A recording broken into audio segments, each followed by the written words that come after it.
Hi viewers, welcome to our channel. ప్రస్తుతం మనతో పాటు సీనియర్ జర్నలిస్ట్ దాము బాలా సార్ ఉన్నారు. వారితో మాట్లాడదాం. నమస్కారం సార్. నమస్తే సార్, మోదీ ప్రభుత్వం కూలిపోబోతుంది అన్న చర్చ మరోసారి తెరపైకి వచ్చింది సార్. అంటే నిన్న అమిత్ షా గారు మాట్లాడిన పద్ధతి చూస్తుంటే ఆ విధంగానే ఉంది అని అంటున్నారు. మరి ఎందుకు కూలిపోయే అవకాశాలు ఉన్నాయి? మరి అమిత్ షా గారు ఏం మాట్లాడారు సార్ అసలు? అమిత్ షా నిజానికి కూలిపోతుందని ఆయన చెప్పలేదు, కూలిపోదు అని ఆయన చెప్పాడు.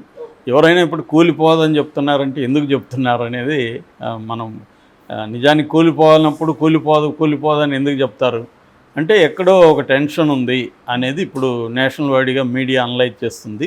ఈ టెన్షన్కి ప్రధాన కారణం వచ్చి ఒకటి, వితిన్ ద బీజేపీలోనే కొన్ని డిసెంట్ వాయిసెస్ మెల్లమెల్లగా రైజ్ అవుతున్నాయి. That is number 1 reason. Number 2 reason, Rahul Gandhi చాలా స్ట్రాంగ్గా పార్లమెంట్లో అటాక్స్ని బలంగా పెంచాడు. రాహుల్ గ్లామర్ అనేది దేశవ్యాప్తంగా ముఖ్యంగా యూత్లో బలంగా పెరుగుతుంది. సో అందువల్లనే మన బడ్జెట్లో కూడా కాంగ్రెస్ తీసుకొచ్చిన అనేక మేనిఫెస్టోలో ఉన్న పథకాలని బడ్జెట్లో ప్రవేశపెట్టారు. ఫర్ ఎగ్జాంపుల్ స్కిల్స్ అనేవి పెద్ద ఎత్తున దాదాపు 5 కోట్ల మందికి మేము స్కిల్స్ ట్రైనింగ్ ఇచ్చి వాళ్ళని ఎంప్లాయ్మెంట్ ప్రొవైడ్ చేస్తామనేది కాంగ్రెస్ మేనిఫెస్టోలో ఉన్నది. దీన్ని ఇంతకుముందు ఎప్పుడు కూడా ఈ స్థాయి ఇంపార్టెన్స్ అనేది ఇవ్వలేదు. అంటే మోడీ ఓడిపోవడానికి ఒకానొక రీజన్ ఏంటంటే, అనేక కారణాల్లో ఒక బలమైన కారణం ఏంటంటే యాస్పైరింగ్ ఇండియన్ అంటే యూత్. మన దేశంలో యూత్ చాలా ప్రపంచంలోనే అన్ని దేశాల కంటే కూడా మన దేశంలో యూత్ నెంబర్ ఎక్కువ.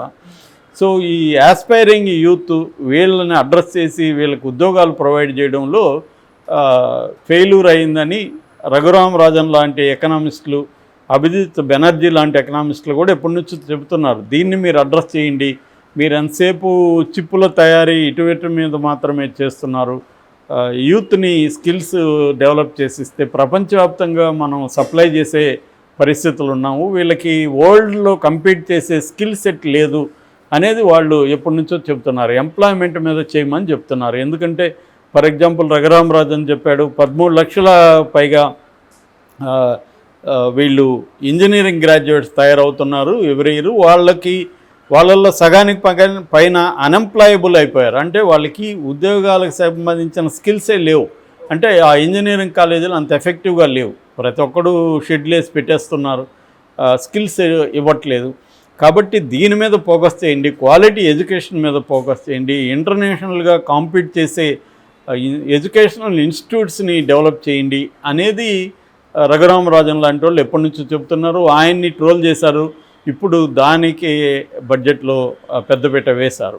అంటే క్లియర్గా రాహుల్ గాంధీ లాంటి వాళ్ళ ఎఫెక్ట్ అనేది పనిచేస్తుంది. నెక్స్ట్ వచ్చి తమ ఎన్డీఏ కూటమి భాగస్వాముల్లో ఏమన్నా తేడాలు వస్తాయా అన్న భయం. ముఖ్యంగా చంద్రబాబు, నితీష్ కుమార్ మీద డిపెండ్ అయ్యారు. చంద్రబాబు 16 మంది, నితీష్ కుమార్కి 12 మంది ఉన్నారు ఎంపీలు. అయితే చంద్రబాబు పట్ల ఇమ్మీడియట్గా భయం అయితే ఇప్పుడు లేదు. వాళ్ళకి ఒక కన్ను వేసి పెట్టున్నారు. ఎందుకంటే చంద్రబాబును కూడా నమ్మదగిన మిత్రుడిగా వాళ్ళు అనుకోరు. ఎందుకంటే ఆయన లాస్ట్ టైం కూడా సడన్గా బయటకు వచ్చాడు, జంప్ అయ్యాడు. ఎప్పుడైనా చంద్రబాబు బయటకు వచ్చేసే అవకాశం ఉంది. ఎందుకంటే చంద్రబాబు కూడా ప్రేమతోనూ ఇంకో దాంతోనూ బీజేపీలో కలవలే, భయంతో కలిశాడు చంద్రబాబు. భయంతో కలిసినప్పుడు ఆ భయం అనేది పోయినప్పుడు మళ్ళీ బయటకు వస్తారు. ఎప్పుడైనా కూడా ఏదో ఒక ప్రాతిపదిక ఉండాలి. ఆ ప్రాతిపదిక చంద్రబాబు మోడీ స్నేహంలో లేదు. చంద్రబాబు అవసరం మోడీకి ఉంది, మోడీ అవసరం చంద్రబాబుకు ఉంది. కాబట్టి కలిశారు తప్ప చంద్రబాబుకి మోడీ పట్ల ప్రేమ లేదు. తన అరెస్ట్లో మోడీ రోల్ ఉందని కూడా చంద్రబాబు తెలుసు. సో ఇక ఆయన నితీష్ కుమార్ని చూస్తే ఆయన ఆల్రెడీ 5 సార్లు ఇటు ఒకటి జంప్ అయ్యాడు. ఆయన ఇండియా కూటమి నుంచి ఇటు నుంచి ఆ మధ్య కూడా నేను చావనైనా తెస్తాను కానీ బీజేపీతో కలవనని భీష్మ ప్రతిజ్ఞ చేశాడు. ఇమ్మీడియట్గా 2-3 నెలల్లోనూ మళ్ళీ ఇటు వెళ్ళిపోయాడు. కాబట్టి రేపొద్దున 25లో 2025లో ఎన్నికలు వస్తున్నాయి.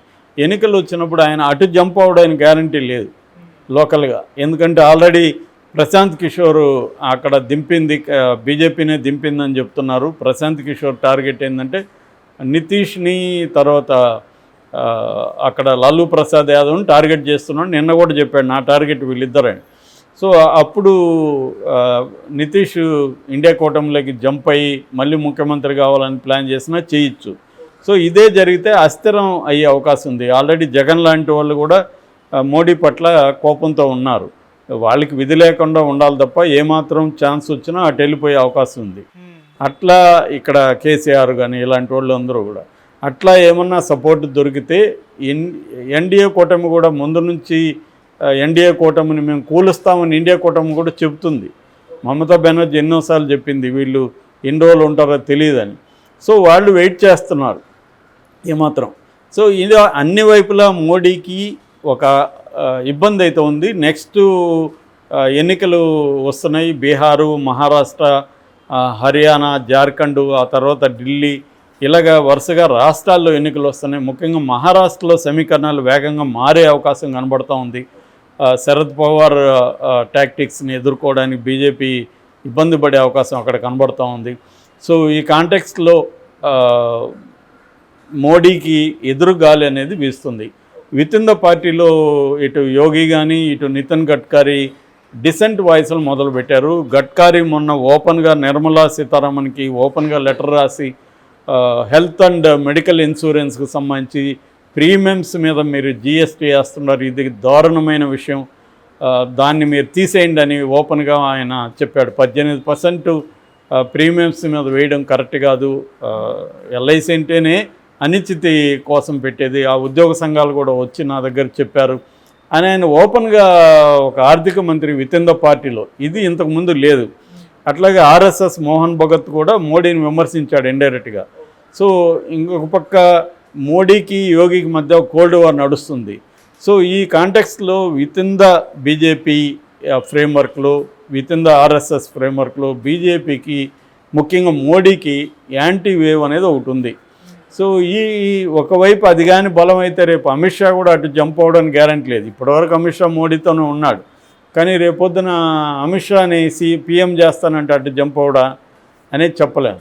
కాబట్టి ఈ కాంటెక్స్ట్లో మోడీ బలహీనంగా ఉన్నాడు అనేది ఇప్పుడు, అందుకని ఏది కూడా దుందుడుగ్గా వెళ్ళి పార్లమెంట్లో కానీ బయట కానీ మోడీ చేసే పరిస్థితి లేదు అనేది అందరూ చెబుతున్నారు. అందుకని జగన్ వైపు కూడా మనం చూస్తే జగన్ని ఇమీడియట్గా ఈ పార్టీకి ఎందుకు జగన్ని జైల్లో పెట్టలేదని తెలుగుదేశం వర్గాలు విపరీతంగా వాపోతున్నాయి. మొన్న ఓపెన్గానే కొత్త పలుకులో రాధాకృష్ణ రాశాడు, తొక్కేయాలి జగన్ని, తొక్కేయాలి, తక్షణ కర్తవ్యం అని రాశాడు. అదే అభిప్రాయం తెలుగుదేశం అందరిలో ఉంది. ఎందుకంటే దాదాపు 2 నెలలు అవుతుంది, ఇప్పటికీ ఎందుకు జగన్ మీద కేసులు పెట్టేయలేదు, అతన్ని ఎందుకు లోపలేసేయలేదు, ఇప్పుడే తొక్కేయాలి కదా అన్న ఆలోచన ఉంది. కానీ మోడీ కంప్లీట్గా గ్రీన్ సిగ్నల్ ఇస్తున్నట్టుగా కనిపించలేదు.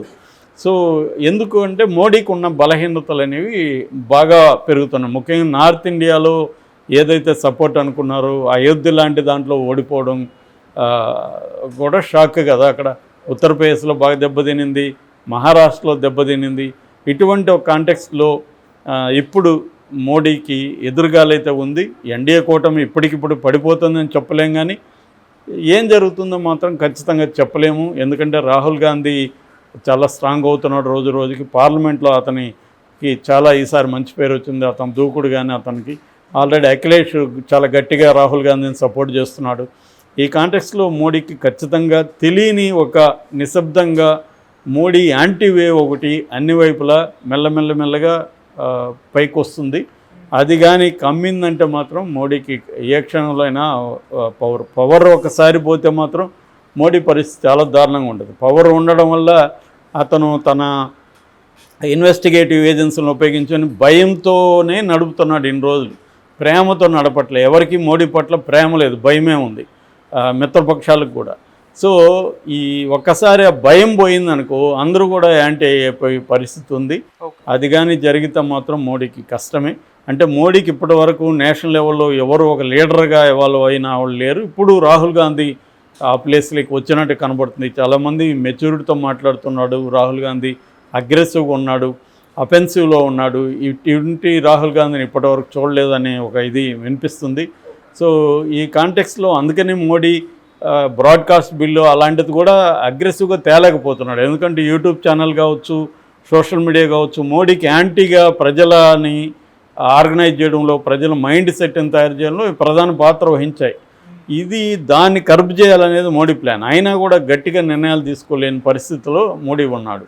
కాబట్టి మోడీ ఈ 10 ఏళ్లలో అత్యంత బలహీనమైన పరిస్థితిలో ఉన్నాడు. ఇది ఎంత బలహీనం అనేది ఒక్కసారి ఆమె చెప్పినట్టు మమతా బెనర్జీ ఇంప్లోజన్ అంటే లోపల నుంచే ఒక